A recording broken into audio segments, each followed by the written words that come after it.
Hello everyone, welcome to make it easy civil platform. तो आज हम बात करने वाले हैं Madhya Pradesh power generating company के बारे में, जो कि एक स्टेट पीएसयू है आपकी मध्य प्रदेश के अंदर। तो इसके द्वारा एक नोटिफिकेशन रिलीज़ किया गया है वैकेंसीज़ का, जिसमें कि सहायक अभियंता और कनिष्ठ अभियंता की वैकेंसीज़ यहाँ पे रिलीज़ की गई हैं। तो चलिए अपने नोटिफिकेशन की तरफ चलते हैं। जैसे कि मैंने आप लोगों को बताया, यहाँ पे सहायक अभियंता और कनिष्ठ अभियंता की पोस्ट आई है यहाँ पर मध्य प्रदेश पावर जनरेटिंग कंपनी के द्वारा। तो यहाँ पे सहायक अभियंता के लिए यहाँ पे जो पोस्टें दी गई हैं, अगेन जो क्वालिफिकेशन है, अगेन यहाँ पे मैकेनिकल इंजीनियरिंग मांगा गया है, इलेक्ट्रिकल इंजीनियरिंग, इलेक्ट्रॉनिक्स इंजीनियरिंग मांगा गया है, ठीक है। तो और उसके लिए जो वैकेंसीज़ हैं वो यहाँ पे 17 आपकी मैकेनिकल के लिए है और इलेक्ट्रिकल के लिए आपकी 16 है, इलेक्ट्रॉनिक्स के लिए आपकी 17 पद हैं यहाँ पे सहायक अभियंता के। सिविल की अगर हम बात करें, सहायक अभियंता सिविल की, तो यहाँ पर रेगुलर बेसिस पे जो है ये पद, अगेन अनरिजर्व कैटेगरी के लिए 7 पोस्टें हैं यहाँ पे, एससी के लिए 3, एसटी के लिए 5, ओबीसी के लिए 6 और इकोनॉमिकली वीकर सेक्शन के लिए यहाँ पे 2 पोस्ट हैं। ओवरऑल जो है ये 23 पोस्ट हैं सहायक अभियंता, दैट मीन्स असिस्टेंट इंजीनियर की यहाँ पे आपके पास, ठीक है। बात करते हैं हम कनिष्ठ अभियंता संयंत्र। अब अगेन यहाँ पे भी मैकेनिकल इंजीनियरिंग के लिए यहाँ पे कुल पद जो हैं कनिष्ठ अभियंता माने जूनियर इंजीनियर के, वो 20 हैं, इलेक्ट्रिकल के लिए 21 हैं, इलेक्ट्रॉनिक्स के लिए आपके पास यहाँ पे 21 पद हैं। वहीं बात करें अगर हम सिविल की, तो यहाँ पे जो जूनियर इंजीनियर सिविल के जो पद यहाँ पर निर्धारित किए गए हैं, जो मांगे गए हैं रेगुलर बेसिस पे, जनरल के लिए अगेन यहाँ पे 8 सीट्स हैं और ओवरऑल अगर आप कुल योग देखेंगे तो वो 28 सीट्स यहाँ पे जूनियर इंजीनियरिंग की अवेलेबल है, ठीक है। तो यहाँ पर आप देख सकते हैं अगेन इस तरीके से पोस्ट का बाइफिकेशन था।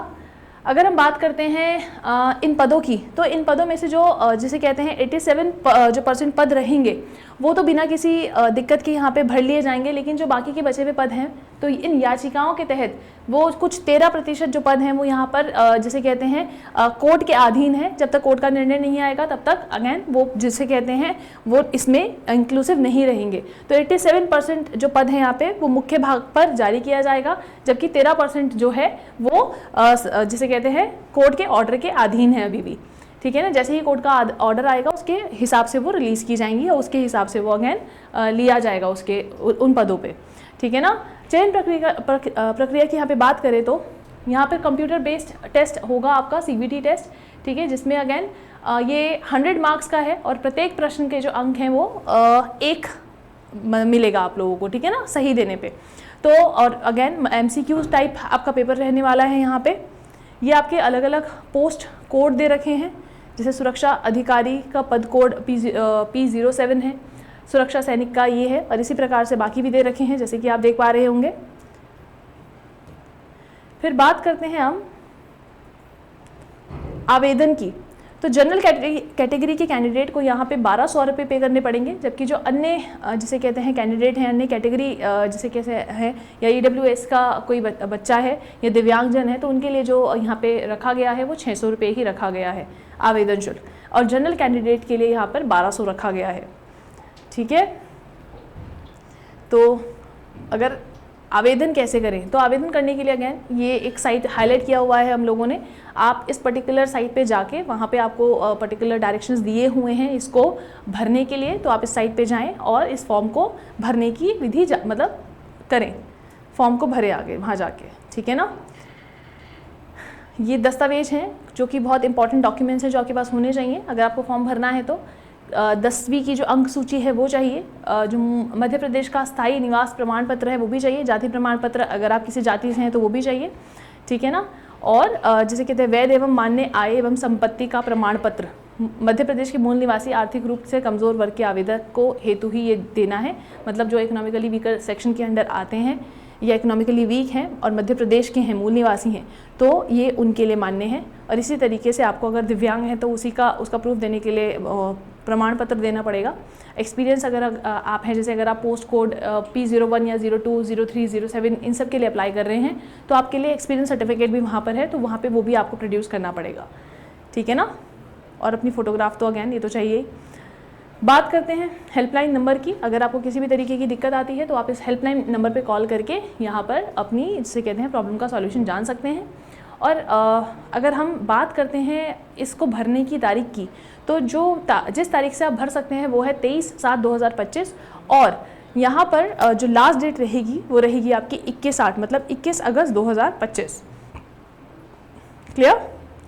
चलिए आगे बढ़ते हैं और जानते हैं एसेंशियल क्वालिफिकेशंस के बारे में, क्या क्या मांगी गई हैं। देखिए इलेक्ट्रिकल के लिए अगेन यहाँ पर ये क्वालिफिकेशन दी हुई हैं, आप पढ़ सकते हैं। ठीक है, हम बात करते हैं सिविल की। तो अगर आप सिविल की बात करते हैं तो जैसे कि अन्य इंजीनियरिंग के लिए जो शैक्षिक योग्यता रखी गई है वही आपकी सिविल इंजीनियरिंग के लिए भी है। ऑलमोस्ट आपको एक मान्यता प्राप्त जो जिसे कहते हैं विश्वविद्यालय या संस्थान से सिविल इंजीनियरिंग की डिग्री चाहिए, रेगुलर होनी चाहिए और वो ठीक है, या फिर क्या होना चाहिए, AMIE का डिग्री का सर्टिफिकेट आप लोगों के पास यहाँ पे होना चाहिए। अनारक्षित एवं मध्य प्रदेश के मूल निवासी, देखिए अनारक्षित एवं मध्य प्रदेश के मूल निवासी अन्य पिछड़ा वर्ग के अभ्यर्थियों हेतु न्यूनतम 65% अंक। तो बेसिकली अगर आप अनरिजर्व्ड कैटेगरी हैं या फिर जिसे कहते हैं आप अन्य पिछड़े वर्ग मतलब OBC की कैटेगरी में अंदर अगर आप आ रहे हैं तो आपको मिनिमम 65% यहाँ पे लाने पड़ेंगे, मतलब होने चाहिए आपके इस फॉर्म को पर्टिकुलर अप्लाई करने के लिए। क्लियर है? और बाकी सब के लिए जो ये रखा गया है ये 55% के अराउंड यहाँ पे रखा गया है। तो आप अगर आप जनरल कैटेगरी से बिलोंग करते हैं या फिर OBC से हैं तो आपको 65% मिनिमम आपके चाहिए। ठीक है ना, अपनी जो BTech की डिग्री है उसमें। फिर अगेन बात करते हैं कनिष्ठ अभियंता की। ये जैसे कि कनिष्ठ अभियंता के लिए भी एसेंशियल क्वालिफिकेशन यहाँ पे दे रखा है। तो कनिष्ठ अभियंता की जो civil basically junior engineer civil के लिए जो यहाँ पे मांगा गया है वो डिप्लोमा मांगा गया है, या फिर अगर आप BE BTech हैं तो आप तब भी उस केस में भी यहाँ पे अप्लाई कर सकते हैं। जैसे कि यहाँ पे लिखा हुआ है AICTE UGC द्वारा मान्यता प्राप्त विश्वविद्यालय संस्थान से सिविल इंजीनियरिंग से नियमित रेगुलर डिप्लोमा BE BTech अथवा AMIE की डिग्री उत्तीर्ण, तो ये सब मांगा गया है। और अगर आप जनरल या फिर OBC से हैं तो 65% यहाँ पे भी मांगी गई है। और अगर आप किसी और कैटेगरी से हैं, ठीक है ना, तो यहाँ पर बेसिकली देखिए पूर्ववर्ती मध्य प्रदेश राज्य विद्युत मंडल की उत्तरवर्ती कंपनियों में कार्यरत नियमित कार्मिकों हेतु न्यूनतम 60% अंक यहाँ पे चाहिए रहेंगे। ठीक है, और जो बाकी जैसे कहते हैं अगर आप किसी रिजर्व कैटेगरी से बिलोंग करते हैं तो वहाँ पे आपका 55% के अराउंड यहाँ पे रहने वाला है। ऊपर भी सेम था, ठीक है ना, जो आप देखेंगे मैकेनिकल इलेक्ट्रिकल सब में ऊपर भी सेम ही था कनिष्ठ अभियंता के लिए। आगे बढ़ते हैं तो इस पर्टिकुलर पोस्ट के जो इम्पॉर्टेंट पॉइंट्स, उनमें से एक और इम्पॉर्टेंट पॉइंट है ये अनारक्षित वर्ग के अभ्यर्थियों को ऑनलाइन लिखित परीक्षा में न्यूनतम 40% कट ऑफ चाहिए।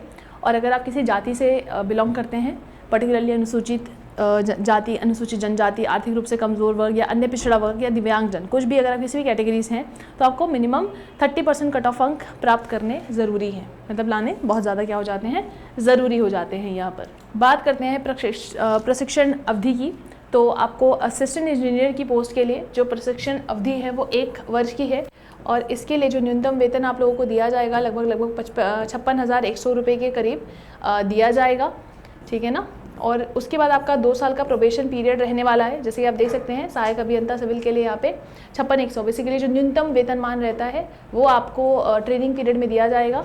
ठीक है, 1 साल की ट्रेनिंग पीरियड रहेगी। कनिष्ठ अभियंता के लिए भी जो ट्रेनिंग है 1 साल की है, और जो न्यूनतम उसका वेतनमान रहेगा ट्रेनिंग पीरियड के दौरान वो 32,800 रहेगा। मतलब जो अन्य HRA DRA ये सब मिलता है, मतलब ये सब आपको कोई भी अलाउंस नहीं मिलता है ट्रेनिंग पीरियड में, सिर्फ और सिर्फ यही अमाउंट मिलता है जो आपको दिया है वेतनमान।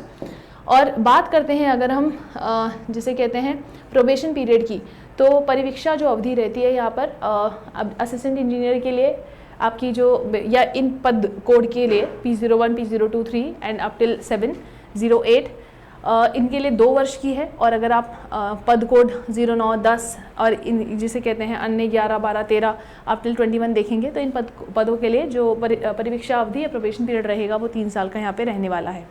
प्रोबेशन पीरियड में आपको वो सारी सुविधा दी जाती हैं जो परमानेंट कैंडिडेट को दी जाती हैं। हालांकि आप भी परमानेंट है, लेकिन प्रोबेशन पीरियड में देखा जाता है कि किसी भी तरीके का आपका नेग्लिजेंस तो नहीं है, आप इस पर्टिकुलर पोस्ट में किसी तरीके से मतलब ऐसा सूटेबल है कि नहीं है काइंड ऑफ, तो इसीलिए प्रोबेशन पीरियड आपका रखा जाता है। ठीक है, और अनुबंध की अगर हम बात करें, बेसिकली यहाँ पे बॉन्ड है क्योंकि, तो वो आपको अगर सिलेक्शन हो जाता है तो आपको बॉन्ड भरना पड़ेगा, और बॉन्ड के लिए जो राशि यहाँ पे लिखी गई है वो 2 लाख रुपए देने पड़ेंगे आपको बॉन्ड के लिए। ये जनरल कैंडिडेट के लिए है। और अगर आप किसी उससे हैं, ठीक है ना, अगर आप क्या हैं किसी कैटेगरी से हैं तो उस केस में आपको यहाँ पर बेनिफिट मिलने वाला है अगेन बॉन्ड राशि में, कि आपके लिए जो बॉन्ड राशि रखी गई है वो मात्र 1 लाख रुपए यहाँ पे दी गई है। ठीक है, तो ये थे आपके इम्पॉर्टेंट या महत्वपूर्ण पॉइंट इस पर्टिकुलर नोटिफिकेशन से जो कि हमने आप लोगों के साथ डिस्कस किए। आई होप जिसे कहते हैं आपका जो सिलेक्शन है वो इस पर्टिकुलर पोस्ट के लिए अगर आप अप्लाई करते हैं तो हो जाए। Wishing you all the best for this particular exam. Thanks for coming to the online platform. आज के लिए इतना ही, धन्यवाद।